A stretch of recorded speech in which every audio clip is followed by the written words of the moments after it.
Episode 21 to 30। अध्याय 21। नाश्ता तैयार होने के बाद जीमिंग उसके लिए नाश्ता बनाने के लिए नीचे चली गई। वह रसोईघर में गई और उसे वहां देखकर रसोईघर के कर्मचारी चौंक गए, क्योंकि इससे पहले वह कभी भी एक गिलास पानी लेने के लिए भी रसोईघर में नहीं आई थी। वह एक बदचलन राजकुमारी थी जो एक बार भी रसोई में नहीं आई। रसोई में रसोई लीवेई के लिए नाश्ता बनाने की तैयारी कर रहे थे। लीवेई ने हमेशा अपना जीवन शान शौकत से जिया है। उन्होंने अपना खाना बनाने के लिए एक बेहतरीन शेफ रखा है। वह अपने खाने को लेकर बहुत नखरेबाज हैं और उनके स्वाद की बराबरी करना बहुत मुश्किल है। रसोई कर्मचारी और शेफ जो लिवेई के लिए नाश्ता बनाने की तैयारी कर रहे थे, उन्होंने जीमिंग की ओर देखा। मिस, क्या आपको कुछ चाहिए या नाश्ते के लिए कोई विशेष आवश्यकता है? काले एप्रन वाली सफ़ेद वर्दी में एक लड़की उसके सामने आई। वह रसोई स्टाफ के सदस्यों में से एक थी। नहीं, मैं यहाँ सिर्फ इसलिए आई हूँ क्योंकि मुझे आज का नाश्ता बनाना है। तो आप सब जाकर आराम कर सकते हैं, उसने विनम्र मुस्कान के साथ कहा। उसकी बातें सुनकर सभी कर्मचारी और प्रभारी शेफ ने भौहें चढ़ाईं और जीमिंग को प्रश्नवाचक दृष्टि से देखा। उसने उसकी ओर देखा और आंखों में साफ संदेह लिए पूछा, आज का नाश्ता तुम बनाओगी? मिस, अगर तुम हमें नाश्ता बनाने दो तो बेहतर होगा। अगर कोई दिक्कत होगी तो मास्टर जी हमें डांटेंगे, तुम्हें नहीं, उसने विनम्र होते हुए कहा। लेकिन जीमिंग देख सकती थी कि वह स्पष्ट रूप से उसे देख रहा था। यहाँ तक कि बड़े बड़े शेफ्स को भी उनके गुस्से का सामना करना पड़ा है जब उनका खाना उनके स्वाद से मेल नहीं खाता। इसलिए जब उन्होंने कहा कि वो खाना बनाएंगी तो वे डर गए। अगर वह अच्छा खाना नहीं बनाती तो उन्हें इसके परिणाम भुगतने पड़ते। और वह किसी नामी शेफ से बेहतर खाना नहीं बना सकती। बटलर और यूमेई भी उसके पास आए और बोले, मिस, शेफ सही कह रहे हैं, आपको जाकर आराम करना चाहिए। उन्हें अपना काम करने दीजिए। यह मेरा घर है, मुझे रसोई में आकर खाना बनाने का पूरा हक है, और अगर कुछ हुआ तो सारा दोष मैं अपने ऊपर ले लूंगी।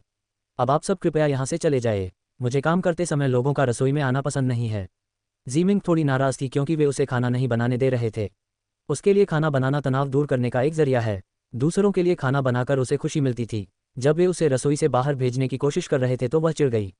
वह इस घर की युवा मालकिन थी, फिर भी वे उसे नाश्ता स्वयं बनाने की अनुमति नहीं दे रहे थे। क्या वह काम नहीं कर सकती जो वह चाहती है? अंत में सभी लोग अनिच्छा से रसोई से बाहर चले गए। बटलर ने उसकी ओर देखा और सिर हिलाया। पहले तो कभी रसोई में नहीं गई, अब खाना बनाना चाहती है। पता नहीं आज कौन सी आफत आ जाए, उसने आह भरी। जीमिंग ने चारों ओर देखा और काउंटर पर रखा एप्रन पहन लिया। उसने एक पैन लिया और उसे गर्म होने के लिए स्टोव पर रख दिया, जबकि उसने एक कटोरे में 4 अंडे तोड़े, उन्हें फेंटा और उसमें कुछ मसाला मिलाया। वह अंडा रोल, नूडल्स, तली हुई सब्जियां और एक मांस का व्यंजन बना रही थी। एग रोल बनाने के बाद उसने दूसरे व्यंजन भी बनाने शुरू कर दिए। वह एक ही समय में कई तरह के व्यंजन बना रही थी। अपने पिछले जन्म में भले ही वह महारानी थी, फिर भी वह अपनी सास के लिए खाना बनाती थी। हालांकि उसकी सास उसे पसंद नहीं करती थी, फिर भी उसे हमेशा उसका खाना पकाना बहुत पसंद था। झाओ मिंग को भी उसके लिए खाना बनाना बहुत पसंद है और वह हमेशा सोचती थी कि एक दिन वह अपनी सास का दिल जीत लेगी, लेकिन ऐसा कभी नहीं हुआ। वह हमेशा उसके साथ नौकर की तरह व्यवहार करती थी और शियाओली को बहुत लाड़ प्यार करती थी, जिसने उसे कभी एक कप चाय भी नहीं दी। बर्तन बनाने के बाद वह मेज पर बर्तन रखने के लिए भोजन कक्ष में गई। तभी लिवेई एक साधारण सफ़ेद रंग की शर्ट और काले रंग की पतलून पहने नीचे आया। उसकी आस्तीन ऊपर चढ़ी हुई थी जिससे उसकी नसें दिख रही थीं, जो उसे और अधिक आकर्षक और सेक्सी बना रही थीं। मेज पर बर्तन रखते समय उसने उसे अपनी ओर आते देखा। वह उसे घूरती रही, जो बेहद खूबसूरत और अलौकिक लग रहा था। वह हैरानी से मुंह खोले उसे देखती रही। जब उसने उसकी प्रतिक्रिया देखी तो वह बहुत प्रभावित हुआ। वह हंसा और उसके पास गया। उसने उसके हाथों से प्लेट लेकर मेज पर रख दी और पूछा, क्या तुम्हें ये पसंद है? वह अपनी नींद से जाग उठी और चौंक कर पूछा, क्या? उसने धीरता से जवाब दिया, मैं। उसने उसकी गहरी परिक्रमा करती आंखों को देखते हुए कहा। जैसे ही वह उसके करीब आया और उनके बीच की दूरी कम करने लगा, वह उसे घूरने लगी और उसका चेहरा उसकी तीखी टिप्पणी से लाल हो गया। वह अपना सिर घुमाकर उससे दूर हट गई और बोली, बकवास बंद करो, अब बैठो और खाओ। वह कुर्सी पर बैठ गई और वह भी उसके पास बैठ गया।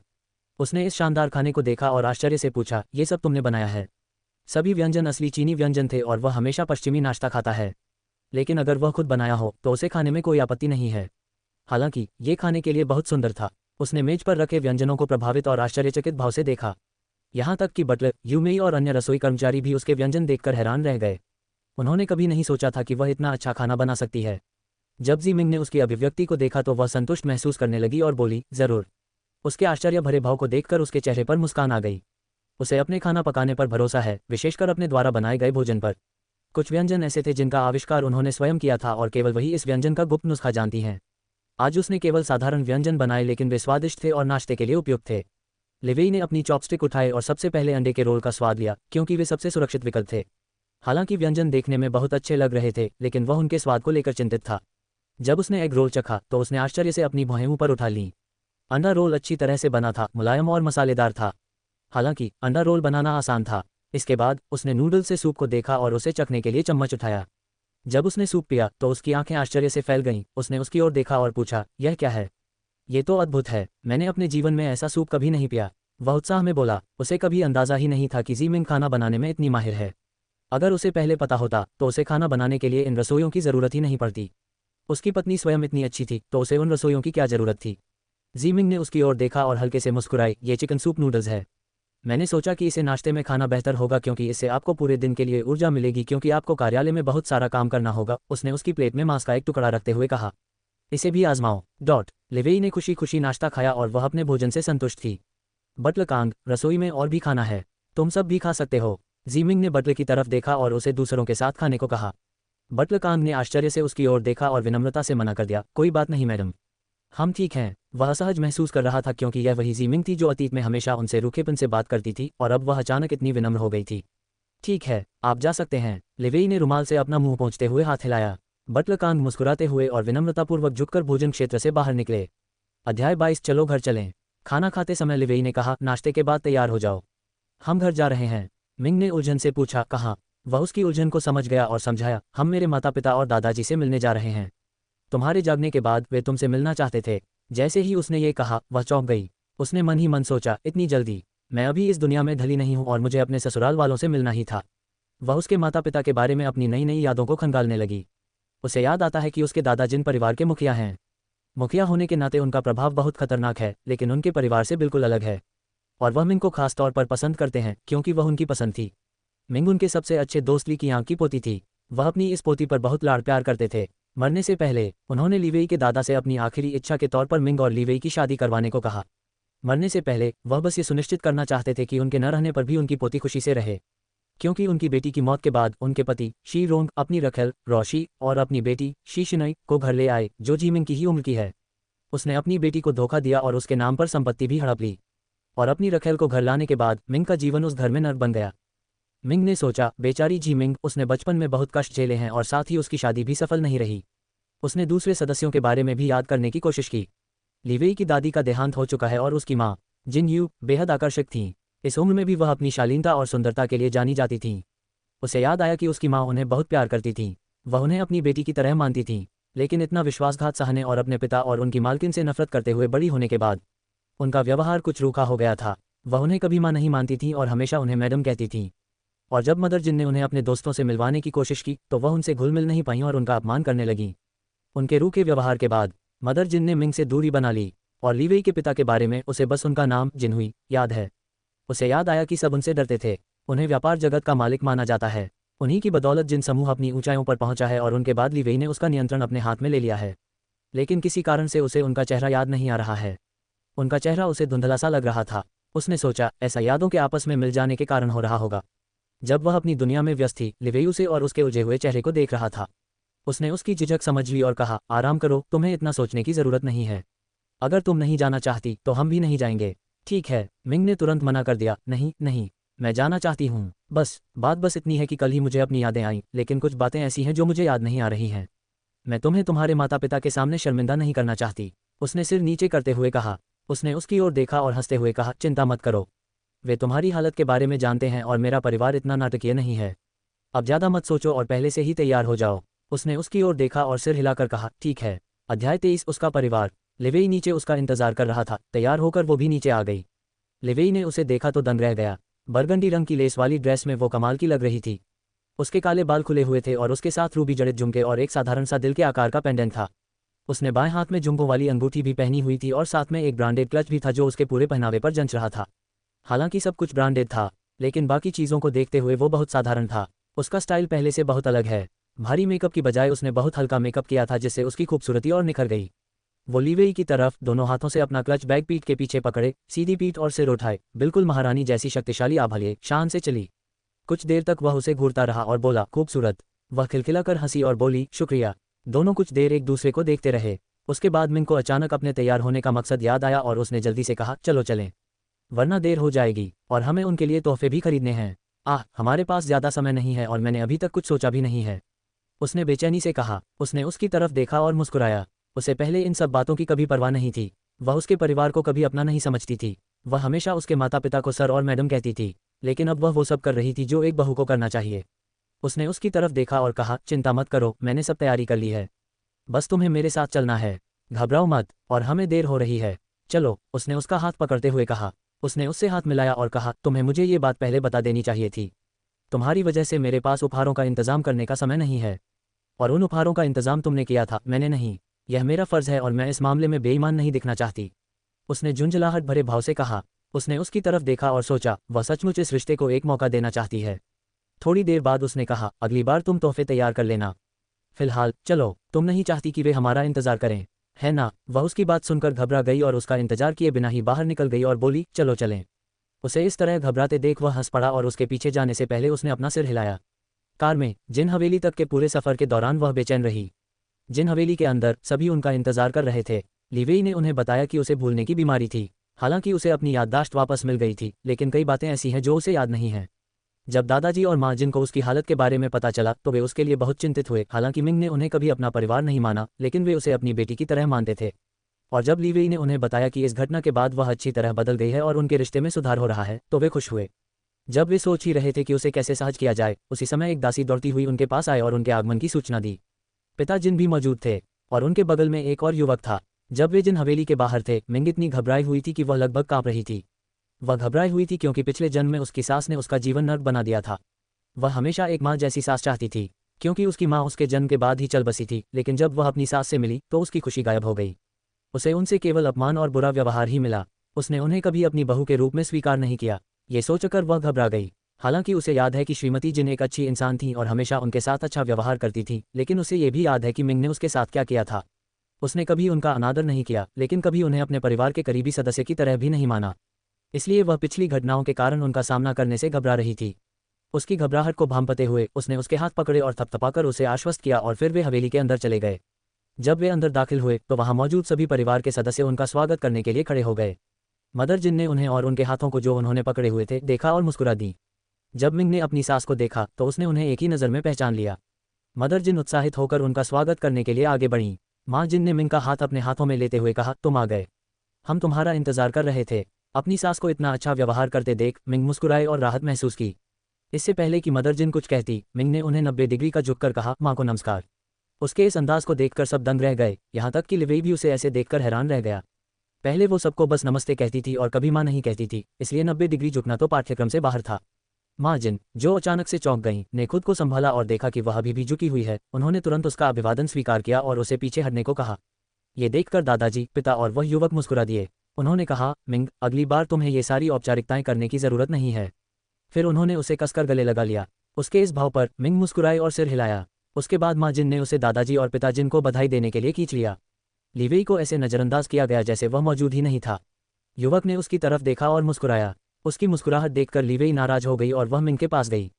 उसने भी उसी तरह दादाजी को बधाई दी और वह हंसा और बोला, ओह मेरी लड़की, तुम बहुत बदल गई हो। दादाजी तुमसे बहुत प्यार करते हैं, बहुत। आओ और अपने पिता को बधाई दो। फिर जब उसने दादाजी को बधाई दी तो उसने उनके पीछे एक आदमी को पाया जिसका चेहरा दादाजी के शरीर से ढका था। वह समझ गई कि वह लिवेई के पिता थे, क्योंकि दादाजी ने उनकी ओर इशारा किया था। जैसे ही उसने दादाजी को पार किया तो वह दंग रह गई। जब सबने उसकी प्रतिक्रिया देखी तो वे सोच में पड़ गए कि उसे क्या हो गया है, और उसकी निगाहों का पीछा करते हुए उन्हें सिर्फ फादर जिन ही दिखाई दिए। लेकिन मिंग के चेहरे पर ऐसा भाव क्यों था? क्या वो उससे डरती है? फादर जिन भी उसकी प्रतिक्रिया देखकर हैरान थे। मदर जिन ने उसे थोड़ा नर्म नजरों से देखा। शायद वो उससे डर गई होगी।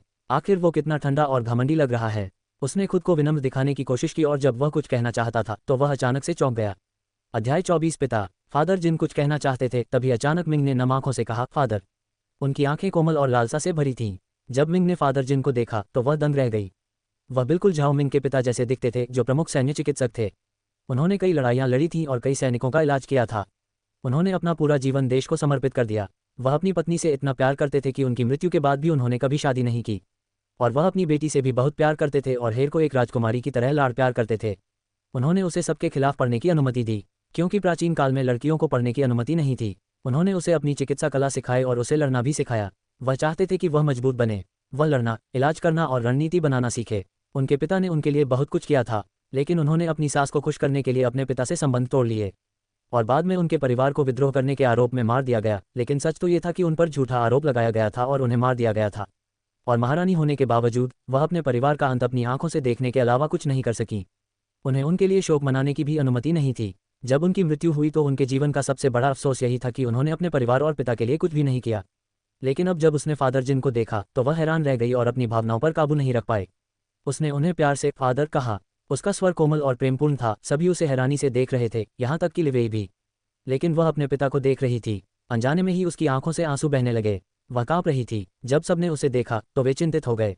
लिवेई उसके पास आया और उसका हाथ पकड़कर चिंतित होकर पूछा, क्या तुम ठीक हो? क्या तुम्हारी तबीयत ठीक नहीं है? क्या हमें अस्पताल चलना चाहिए? कोई जवाब न मिलने पर वह परेशान और चिंतित हो गया। वह उसे अस्पताल ले जाने ही वाला था कि अचानक वह उसके पिता की ओर दौड़ी और उन्हें कसकर गले लगा लिया। अंडस्को, वह स्तब्ध रह गया। वह उसके पास खड़ा था, लेकिन वह दौड़कर उसके पिता से लिपट गई। सब भी हैरान थे। माँ जिन और दादाजी ने एक दूसरे को देखा और फिर पिता जिन को। पिता जिन एक साथ हैरान और उलझन में थे। उसे क्या हो गया है? उसने तो उन्हें कभी पिता नहीं कहा और अब वह उन्हें गले भी लगा रही है। सब हैरान भाव से उसे देखने लगे। मिंग इस जन्म में अपने पिता को देखकर बहुत खुश थी। वह बुरी तरह रो रही थी और सिसकते हुए वह बस पापा कहती है और फिर रोने लगती है। वह उस दर्द और अपराध बोध को बयां नहीं कर पा रही है जो उसने पिछले जन्म में झेला था, या अपने पिता से दोबारा मिलने की खुशी को। जब लिवेई ने उसे अपने पिता से गले मिलते देखा तो उसे अजीब सा लगा। उसने उसे अपने से अलग कर दिया और उसे शांत करने के लिए गले लगाया, लेकिन वह रोती रही और सिसकती रही। सब उसे दयनीय दृष्टि से देख रहे थे। उन्हें लगा कि शायद उसे अपने पिता की याद आ रही होगी, क्योंकि उसके पिता उसकी परवाह नहीं करते, इसलिए शायद वह पिता के प्यार के लिए तरस रही होगी। थोड़ी देर बाद जब उसकी भावनाएं शांत हुईं तो वह थक गई। उसने उसे सोफे पर बिठाया। उनके पीछे पीछे सब लोग बैठ गए। फिर माँ जिन ने पूछा, मेरी बच्ची, क्या तुम ठीक हो? क्या तुम्हें अस्पताल जाने की ज़रूरत नहीं है?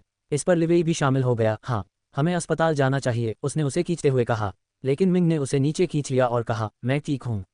बस मैं अभी अपनी भावनाओं को नियंत्रित नहीं कर पा रहा हूँ। मैं सभी से माफ़ी चाहता हूँ। फिर उसने पिता जिन की ओर देखा और कहा, मुझे माफ़ करना पिताजी। आप मुझे इस तरह देखकर हैरान हो गए होंगे। उसने खुद को आश्वस्त करने के लिए ऐसा कहा कि उनके चेहरे एक जैसे होंगे। फिर वह खड़ी हुई और झुकी। मुझे माफ़ करना पिताजी, कृपया मेरा अभिवादन स्वीकार करें, उसने ये कहते हुए अपना सिर नीचे कर लिया। पिता जिन ने उसकी ओर देखा। उसके प्रति उनका नजरिया बदलता हुआ प्रतीत हुआ, क्योंकि उनकी आंखें कोमल हो गईं। उनके बच्चे अपनी माँ के करीब थे, लेकिन उनके साथ वे हमेशा दूर रहते थे, या शायद वह इसका कारण थे। लेकिन ये पहली बार था जब किसी ने उन्हें प्यार से पिता कहा था। उन्होंने उसका अभिवादन स्वीकार किया और मुस्कुराए। जब सब लोग शांत हो गए तो उसने अपने सामने बैठे आदमी की तरफ देखा। वह असमंजस भरे भाव से उसे देखती रही। जैसे ही वह अपना परिचय देने के लिए आगे बढ़ा, लड़के उसके हाव भाव भाग गए। उसने हाथ मिलाने के लिए हाथ बढ़ाया। मैं जिन लियांग हूँ, लिवेई का छोटा भाई। तुम्हारी शादी के बाद से हम एक दूसरे से नहीं मिले। जब तुम घर आती हो मैं हमेशा व्यस्त रहता हूँ, इसलिए हम कभी नहीं मिले। लेकिन तुम मुझे कैसे नहीं जानती? उसने यह इसलिए पूछा क्योंकि अगर वह उसे अपने जीजा के रूप में याद नहीं करती तो कम से कम उसे तो जानना चाहिए था। वह संगीत जगत का एक लोकप्रिय कलाकार था। वह एक बेहतरीन गायक था, अच्छी आवाज़ और आकर्षक रूप वाला। बच्चे भी उसे जानते हैं, लेकिन वह उसे कैसे नहीं जानती? मिंग उससे हाथ मिलाने ही वाला था, लेकिन लिवेई ने उसका हाथ थाम लिया और कहा, उसे तुम्हें जानने की ज़रूरत नहीं है और वह भी अभी कोमा से उठी है और उसे ज़्यादा कुछ याद नहीं है, इसलिए ज़्यादा प्रतिक्रिया मत दो। मिंग ने लियांग को दयनीय दृष्टि से देखा और कहा, मैं जी मिंग हूँ। जीजा जी, आपसे मिलकर खुशी हुई। जब लियांग को ये बात पता चली तो वह दंग रह गया। उसने उसे कभी जीजा नहीं कहा था, हालांकि वे दोनों बहुत कम बार मिले थे। दोनों भाई बहुत सुंदर हैं, लेकिन उनके व्यक्तित्व में बहुत अंतर है। लिवेई ठंडा और घमंडी है, जबकि दूसरी ओर लियांग का व्यक्तित्व उज्ज्वल और प्यारा है। उसके कई प्रशंसक हैं जो उसके दीवाने हैं। लियांग का उससे ज़्यादा सामना नहीं हुआ है, इसलिए उसे उसके बारे में ज़्यादा कुछ खास आभास नहीं है, लेकिन उसके बारे में जो कुछ उसने सुना था उससे तो यही लगता है। वह भी अच्छा नहीं था, लेकिन उसे इस तरह देखकर उसका नजरिया थोड़ा बदल गया। अध्याय 25 जानलेवा निगाहें।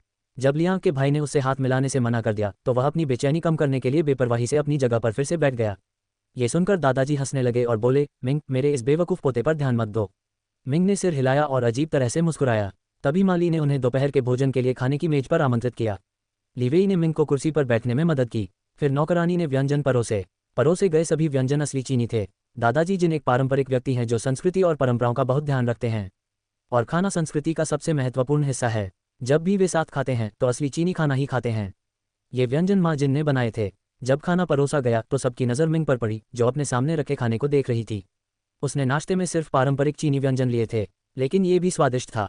उसने कभी अपनी माँ या सास के हाथ का बना खाना नहीं खाया था, लेकिन अब वह खा सकती है। ये सोचकर वह मुस्कुराए। जब वह इस बारे में सोच रही थी तो उसने महसूस किया कि दूसरे लोग उसकी ओर देख रहे हैं और उसने ऊपर देखा। फिर उसने पूछा, क्या हुआ? मदर ली ने कहा, मिंग, अगर तुम चीनी खाना नहीं चाहते तो हम तुम्हारे लिए कुछ और ला सकते हैं। तुम्हें खुद पर दबाव डालने की ज़रूरत नहीं है। उसने इसलिए पूछा क्योंकि उसे पता है कि दादा ली ने उसे उच्च शिक्षा के लिए विदेश भेजा था और वापस आने के बाद उसे चीनी खाना पसंद नहीं है और वह हमेशा पश्चिमी व्यंजन ही खाती है। 7 साल विदेश में रहने के कारण वह कई औपचारिकताएं और शिष्टाचार भी भूल जाती है।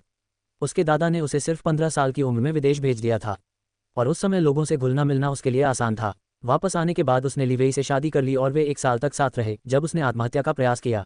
इसलिए जब भी मिंग जिन हवेली में जाती तो वह कभी चीनी खाना नहीं खाती। वर्तमान में वापस आते हुए जब मिंग ने मदर जिन को ये कहते सुना तो उसने कहा, नहीं माँ, ये बिल्कुल ठीक है, मैं इसे खाना चाहती हूँ और उससे भी ज़्यादा मैं इसे इसलिए खाना चाहती हूँ क्योंकि इसे आपने बनाया है। उसने मुस्कुराते हुए कहा। माँ जिन उसके इस व्यवहार से अभिभूत हो गईं। फिर उन्होंने कहा, लेकिन मिंग, तुम्हें ज़बरदस्ती करने की ज़रूरत नहीं है। मुझे पता है तुम्हें चीनी खाना पसंद नहीं है, क्यों ना मैं तुम्हारे लिए पास्ता या कुछ और ले आऊँ। मिंग ने जवाब दिया, नहीं माँ, सब ठीक है। मुझे लगता है कोमा में रहने के बाद मेरी स्वाद कलिकाएं बदल गई हैं क्योंकि अब मुझे चीनी खाना बहुत पसंद है। उसने अपने पिछले अजीब व्यवहारों को याद करते हुए अजीब तरह से कहा।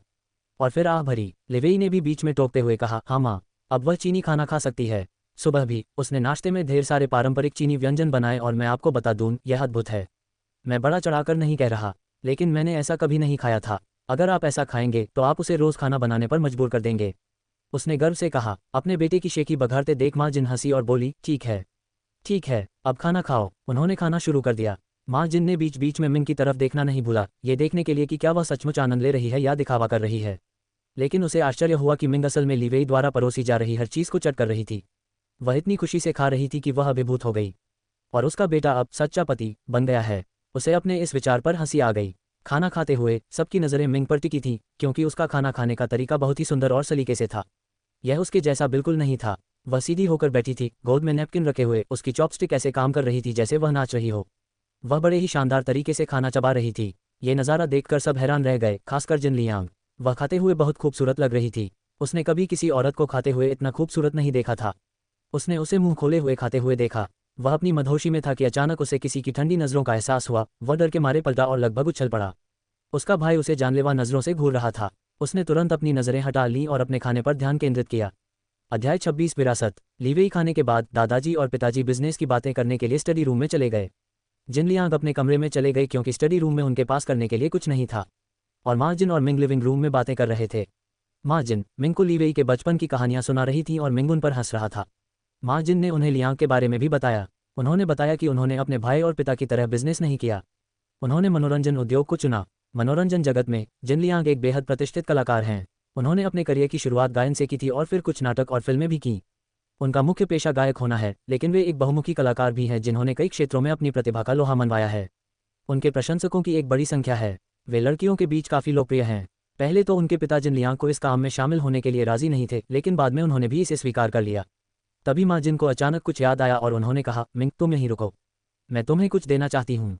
ये कहकर वह ऊपर अपने कमरे की ओर दौड़ पड़ी। इसी बीच दादाजी, पिता जिन और लिवेई भी आ गए। उन्होंने मिंग से माँ जिन के बारे में पूछा और उसने उन्हें अपने बारे में बताया।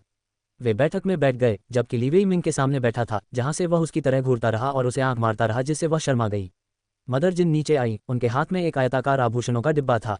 डिब्बा लकड़ी का बना था और उस पर खूबसूरत नक्काशी थी। फिर मदर जिन मिंग के पास आई और बोली, मिंग, ये जिन परिवार की पारिवारिक विरासत है।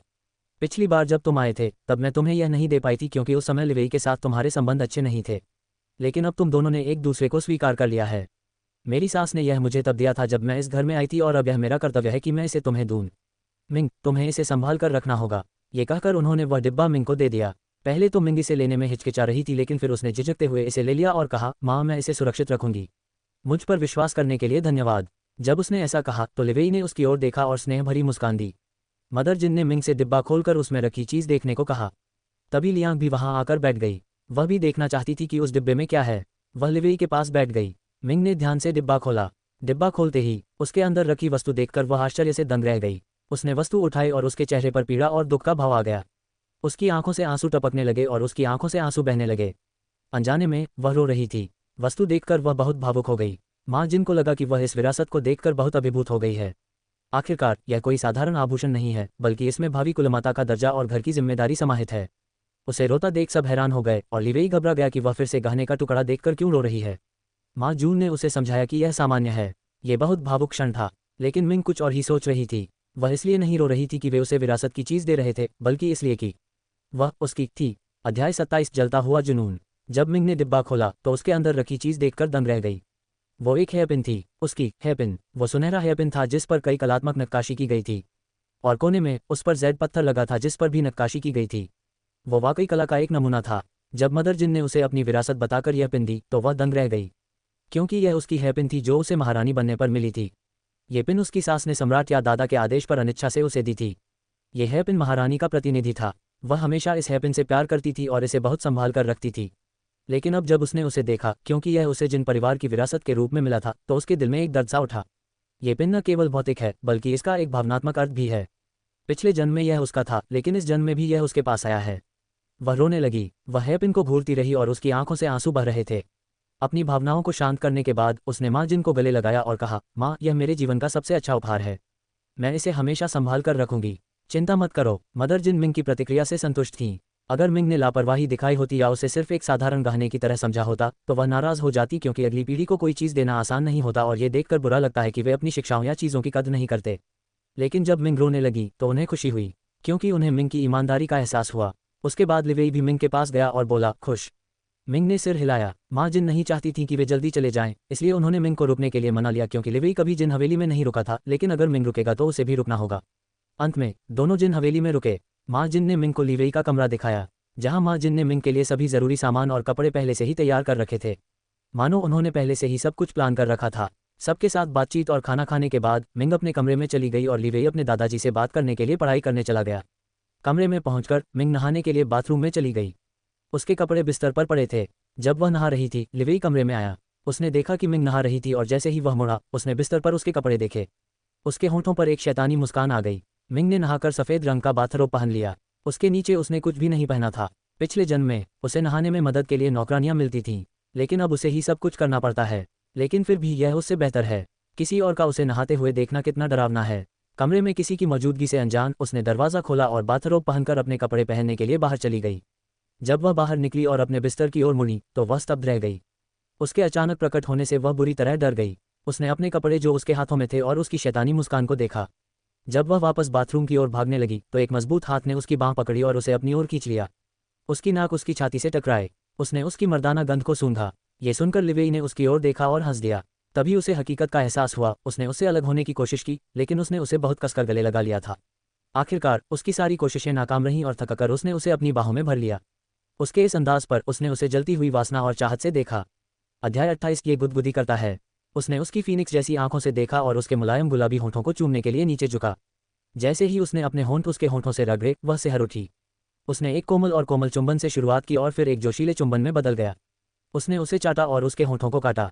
जैसे ही उसने उसके होंठों को काटा, उसने एक कराह भरी, जिससे उसका जोश और बढ़ गया और उसने अपनी जीभ उसके मुंह में डालकर उसके हर कोने को चाटा। उसने उसकी जीभ अपनी जीभ से पकड़ी और उसे चूसा। ये सुनकर मिंग खुद को रोक नहीं पाए और कराह उठी। चुंबन से वह कमजोर होती जा रही थी। उसके पैर लड़खड़ा रहे थे और वह ठीक से खड़ी होने में लड़खड़ा रही थी। उसने उसे कसकर पकड़ रखा था ताकि वह गिर न जाए। लिवेई ही था जिसने उसे सांस लेने की जगह देने के लिए चुंबन तोड़ा।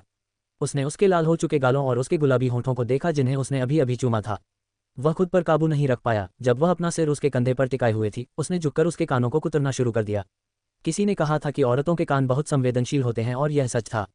वह उसकी प्रतिक्रिया देखकर हैरान रह गया। इस हरकत पर मिंग ने उसके कंधों को कसकर पकड़ लिया और कराहते हुए अपने पूरे शरीर में बिजली का झटका मारा, जिससे वह कांप उठा।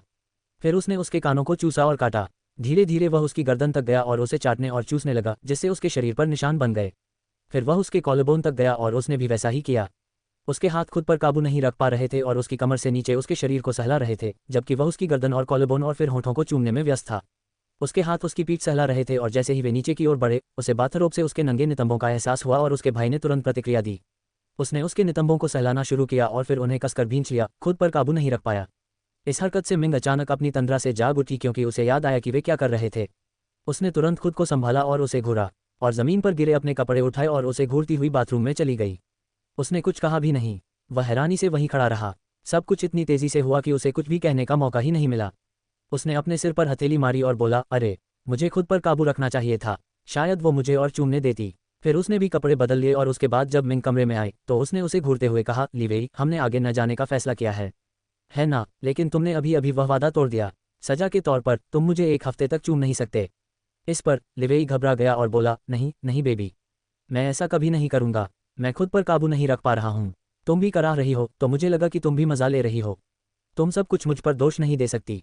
तुम मुझे एक हफ्ते तक तुम्हें चूमने से नहीं रोक सकती। उसने होंठ फुलाते हुए कहा। उसने शर्मिंदगी से उसकी तरफ देखा और कहा, तुम बहुत बेशर्म हो लिवेई। मुझे मज़ा नहीं आ रहा था। ये बस गुदगुदी करता है। हाँ, गुदगुदी करता है। बस मैं इसलिए नहीं करा रही थी कि मुझे मज़ा आ रहा है, बल्कि इसलिए करा रही थी क्योंकि मुझे गुदगुदी हो रही थी। लीवेई की भौहें ऊपर उठ गईं जब उसने उसकी बेकार की दलीलें सुनी और पलटकर कहा, मिंग, गुदगुदी से कई चीज़ें होती हैं। ये सिर्फ एक साधारण गुदगुदी नहीं है, बल्कि एक एहसास है जो तब होता है जब कोई आनंद ले रहा होता है। उसने उसकी बेशर्मी देखी, उसके पास कहने को कुछ नहीं था। फिर उसने उसे घूरा और बिस्तर पर चली गई। उसने एक आवाज़ निकाली, टीएस्क, और फिर एक शानदार चुंबन के बाद वह भी बिस्तर पर चला गया। जब वह बिस्तर पर गया तो वह पहले ही सो चुकी थी और उसने धीरे से उसके माथे को चूमा और कहा, शुभ रात्रि मेरी प्यारी। अध्याय 29। मैं तुम पर विश्वास करता हूँ। जी राजवंश, वह कैसी हैं? जी चेंग ने शाही डॉक्टर से पूछा। डॉक्टर ने झुककर जवाब दिया, महाराज, महारानी की हालत ठीक नहीं है। पानी में डूबने के बाद हमने उन्हें किसी तरह बचा लिया, लेकिन हमें अभी भी नहीं पता कि वह कब उठेंगी। उन्होंने झुककर जवाब दिया। जी चेंग ने अपने सामने पीली लड़की को देखा। वह जी राजवंश की महारानी और उनकी पत्नी थी, जो तालाब में डूबकर अपराध बोध से आत्महत्या करने की कोशिश कर रही थी। महल में सभी ने यह मान लिया कि उसने आत्महत्या का प्रयास किया क्योंकि उसके अपने अंगरक्षक के साथ अनैतिक संबंध थे, और जब सम्राट ने उसके इस बेशर्म कृत्य को पकड़ लिया तो उसने अपमान से बचने के लिए आत्महत्या करने की कोशिश की। जी चेंग ने कोमल निगाहों से झाओ मिंग को देखा और कहा, मुझे तुम पर विश्वास है, मिंग। उसने कोमल निगाहों से उसे देखा। तभी दरवाजे पर दस्तक हुई और एक हिजड़ा ये कहते हुए आया कि उसकी माँ ने उसे बात करने के लिए बुलाया है। उसकी आंखें ठंडी पड़ गईं। वह उठा और झाओ मिंग की तरफ फिर से देखा और कमरे से बाहर चला गया। जिन हवेली। सुबह जब लीवेई उठा तो उसने देखा कि मिंग वहां नहीं थी। वह उसे ढूंढने नीचे गया, तभी उसकी नज़र साइड टेबल पर एक नोट पर पड़ी। उसमें लिखा था, फ्रेश होकर नीचे नाश्ते के लिए आना, और वहां दिल भी बना हुआ था। वह मुस्कुराया और फ्रेश होने के लिए बाथरूम में गया और फिर नीचे चला गया। नीचे माँ जिन और मिंग मेज पर व्यंजन रख रहे थे और पिता और दादा जिन भोजन पर बैठे बातें कर रहे थे। लिवेई सीढ़ियों पर था जब उसने ये हृदयस्पर्शी दृश्य देखा। जब वह उन्हें देखने में व्यस्त था, लियांग पीछे से आया और लिवेई के कंधे पर हाथ रखकर बोला, भाई, तुम्हें उसे मंदिर ले जाकर देखना चाहिए कि उस पर कोई भूत सवार है या कुछ और। कोमा से उठने के बाद वह बहुत बदल गई है। हो सकता है कि असली मिंग मर गई हो और वह भटकती आत्मा हो जो उसके शरीर में प्रवेश कर गई हो। आखिरकार उपन्यासों और मंगा में ऐसा हमेशा होता है। अपनी बात कहने के बाद वह अपनी कल्पना पर हंसा और अचानक उसे ठंड का एहसास हुआ और उसके चारों ओर की हवा सर्द हो गई। उसने मुड़कर देखा तो उसके भाई की जानलेवा निगाहें उसे कह रही थीं कि अगर वह चुप नहीं रहा तो वह अभी मर जाएगा। लियांग तुरंत समझ गया और खाने की मेज की ओर दौड़ा। उसके जाने के बाद लिवेई ने भी सोचा कि उसने क्या कहा, फिर उसने इन विचारों को झटक दिया, ये बेवकूफ़ लियांग मेरी आईक्यू कम कर रहा है। जब वह खाने की मेज की ओर बढ़ा तो माँ ने कहा, लिवेई आकर बैठो, आज का नाश्ता मिंग ने बनाया है। मिंग जब उसके पास आकर बैठी तो लिवेई ने प्रशंसा भरी नज़रों से उसे देखा। दादाजी ने कहा, सच में मिंग ने ये सभी चीनी व्यंजन बनाए हैं। मैं बहुत प्रभावित हूँ, उन्होंने मिंग की ओर देखते हुए कहा। जब सभी लोग उसके खाना पकाने पर आश्चर्यचकित थे तो मिंग शर्माकर मुस्कुराए। माँ जिन ने बोलना जारी रखा, जब मैं सुबह रसोई में गई तो मैंने वहाँ मिंग को देखा जो पहले से ही नाश्ता बना रहा था। मैंने उससे कहा था कि वापस जाकर आराम कर ले, लेकिन उसने मेरी बात नहीं मानी और मुझे वापस आराम करने भेज दिया। इसलिए आज का नाश्ता उसने ही बनाया है, उसने मिंग की ओर गर्व से देखते हुए कहा। जब लियांग ने यह सुना तो उसने सबसे पहले भोजन की गंध सूंघी। इसकी खुशबू अच्छी है, मुझे आश्चर्य है कि इसका स्वाद भी ठीक होगा या नहीं। फिर उसने पकौड़ी का एक निवाला खाया और थोड़ा सूप पिया। उसे इतना धक्का लगा कि उसकी चॉपस्टिक गिर गई। सब उसे चिंता भरी नज़रों से देखने लगे। उन्हें लगा कि क्या यह इतना बुरा है कि उसने अपनी चॉपस्टिक भी गिरा दी। दादाजी, जिन्होंने खाने के लिए पकौड़े तोड़े थे, ने उन्हें सावधानी से नीचे रख दिया है ताकि किसी की नज़र उन पर न पड़े। वह इसे आजमाने से बहुत डर रहा था, यहाँ तक कि मदर जिन भी मिंग को असहाय नज़रों से देख रही थी। मुझे उसकी मदद करनी चाहिए थी। और ये लियांग, क्या ये चुपचाप वो नहीं खा सकता जो इसे दिया गया था? उसे बुरा लगा क्योंकि वो जानती है कि ज़ीमिंग ने सारे व्यंजन कितनी मेहनत से बनाए हैं और वो नहीं चाहती कि वो बर्बाद हों। मदर जिन ने लियांग को अच्छा व्यवहार करने के लिए कहा। अध्याय 30 स्वादिष्ट। जबकि हर कोई यह सोचने में व्यस्त था कि इस भोजन को कैसे खाया जाए, जबकि लियांग इसे खाने के बाद अपनी चॉपस्टिक भी एक साथ नहीं पकड़ पा रहा था।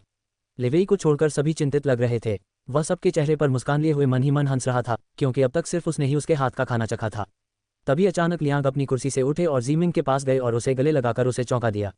किसी ने भी यह उम्मीद नहीं की थी कि वह उसे गले लगाएगा। ज़ीमिंग इस अचानक गले लगने से चौंक गया। उसे गले लगाकर लियांग ने उत्साह से कहा, मिंग, तुम अद्भुत हो। यह अब तक का सबसे अच्छा चीनी खाना है जो मैंने खाया है। यहाँ तक कि माँ भी प्रामाणिक चीनी खाना इतना स्वादिष्ट नहीं बना सकती। तुम तो बस जादू हो। ये कहते हुए उसने उसे और कसकर गले लगा लिया। अपने भाई की हरकतें देखकर लिवेई के चेहरे पर उदासी छा गई और उसने अपने होंठ भींच लिए। लेकिन इससे पहले कि मिंग कुछ कह पाती, पीछे से एक हाथ आया और लियांग को उससे अलग कर दिया। उसे कुछ भी अंदाज़ा लगाने की ज़रूरत नहीं पड़ी। ऐसा केवल एक ही व्यक्ति कर सकता है, लिवेई। उसने अपने भाई के माथे पर थप्पड़ मारा और उसका हाथ खींचकर उसे उससे अलग कर दिया तथा उसे घूरने लगी। दूसरे पक्ष को कुछ कहने की जरूरत नहीं पड़ी और वह जल्दी से अपनी सीट पर भाग गया। हर कोई इस स्थिति को उलझन से देख रहा था। लियांग, क्या तुमने सच कहा? क्या खाना इतना स्वादिष्ट होता है? लेकिन अगर है तो तुमने चॉपस्टिक क्यों गिरा दी? सच सच बताओ, क्या तुम सच में तारीफ कर रहे हो या? दादाजी ने संदेह से पूछा। ज़ीमिंग ने मुंह खोले दादाजी की तरफ देखा। उसे समझ नहीं आ रहा था कि इस स्थिति में हंसे या रोए।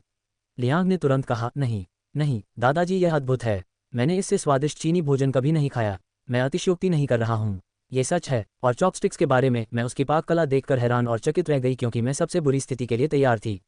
लेकिन यह मेरी कल्पना से परे है, ज़रा खुद कोशिश करके तो देखो। उसकी बात सुनने के बाद दादाजी ने अपनी प्लेट की ओर देखा और उसे चखने के लिए चॉपस्टिक उठा ली। उनके पीछे पीछे माँ और पिताजी ने भी ये प्रयास किया। इसे चखने के बाद उन्होंने एक दूसरे को और फिर मिंग को देखा। वे वाकई उससे हैरान थे। यह अद्भुत है मिंग, मेरी बच्ची, तुम कमाल हो। आज मैंने तुम्हारा एक अलग ही रूप देखा। ये खाना तो तुम्हारी माँ और दादी से भी बेहतर है। दादाजी हंसे और उसकी तारीफ की। हाँ मिंग, तुम्हारा खाना पकाने का कौशल सचमुच अद्भुत है। तुमने खाना बनाना कब और किससे सीखा? माँ जिन ने पूछा। मिंग अजीब तरह से मुस्कुराए और सोचा, अधिकांश व्यंजनों का आविष्कार उसने ही किया था, यानी उसके अतीत ने। मैं प्राचीन काल से आया हूँ, इसलिए मुझे यहाँ किसी और से बेहतर असली चीनी खाना बनाना आता है। और सबसे ज़रूरी बात, मैं अपने ज़माने में भी एक बेहतरीन रसोइया के रूप में जाना जाता हूँ। हालांकि महारानी डोवगर हमेशा मुझसे नफरत करती थी, फिर भी उन्होंने मेरे पाक कौशल की हमेशा कद्र की। वह प्रसन्नतापूर्वक मुस्कुराए। मिंग ने मदर जिन की ओर देखा और कहा, मदर, दरअसल जब मैं विदेश में था तो मैंने अपने गुरु से यह सीखा था, जिन्होंने मुझे प्रामाणिक चीनी खाना बनाना सिखाया था ताकि मैं अपनी जड़ों को न भूलूं। लेकिन वापस आने के बाद मुझे इसे समायोजित करने में कठिनाई हुई। लेकिन अब मैं इसकी आदी हो गई हूँ, इसलिए मैंने सभी के लिए खाना पकाने का फैसला किया, उसने अजीब तरह से मुस्कुराते हुए कहा। उसने अपने हाथों को कसकर भींच लिया क्योंकि वह अपने बहाने पर विश्वास करने की उम्मीद कर रही थी। आपने चाहे किसी से भी सीखा हो, लेकिन खाना तो आप ही बना रहे हैं और सिर्फ सीखकर कोई इस तरह खाना नहीं बना सकता। मिंग, खाना पकाने में तुम्हारी पकड़ बहुत अच्छी है। मुझे तुमसे कुछ टिप्स लेने चाहिए, उसने हंसते हुए कहा। यहाँ तक कि पिता जिन ने भी इस बात पर सिर हिलाया। नहीं माँ, प्लीज़ मेरा मजाक मत उड़ाइए। मैं आपको टिप्स देने के काबिल नहीं हूँ, मुझे आपसे टिप्स लेनी चाहिए। क्योंकि मैं चीनी खाना तो बना सकती हूँ, लेकिन मुझे अभी पश्चिमी व्यंजन सीखने की ज़रूरत है। आखिरकार लिवेई हमेशा पश्चिमी व्यंजन ही खाता है, इसलिए मुझे भी सीखना चाहिए, मिंग ने शर्माते हुए कहा। उसकी इस चिंता पर मदर जिन ने उसे प्यार से देखा और लिवेई भी उसे देख रहा था। माँ जिन खुश थी कि जिमिंग अपनी जिम्मेदारियों को समझ रही थी और उनके रिश्ते को बेहतर बनाने के लिए प्रयास कर रही थी। कोई भी माँ ये देखकर खुश होगी कि उसकी जगह उसकी बहू उसके बेटे का ख्याल रखे। उसने सोचा, अब मैं लिवेई के बारे में निश्चिंत हो सकती हूँ। अब उसकी देखभाल करने वाला कोई है। उसके बाद सबने आपस में बातें करते हुए खुशी खुशी नाश्ता किया और इस तरह उनका नाश्ता आराम से हो गया। नाश्ता करने के बाद मिंग और लिवेई विदा लेकर अपने घर चले गए। माँ जिन उन्हें जाने देने के लिए तैयार नहीं थी, लेकिन आखिरकार मान गईं। दूसरी ओर लियांग ने चुपके से मिंग का नंबर उससे ले लिया ताकि वह कभी भी स्वादिष्ट भोजन खा सके और वह उसे दिलचस्प भी लगे। और उसने इसे गुप्त रूप से इसलिए लिया क्योंकि वह जानता था कि यदि उसने उसे मना कर दिया तो उसका भाई उसे मार डालेगा। आगे की कहानी सुनाने के लिए VM स्टोरी वर्ल्ड को सब्सक्राइब करो।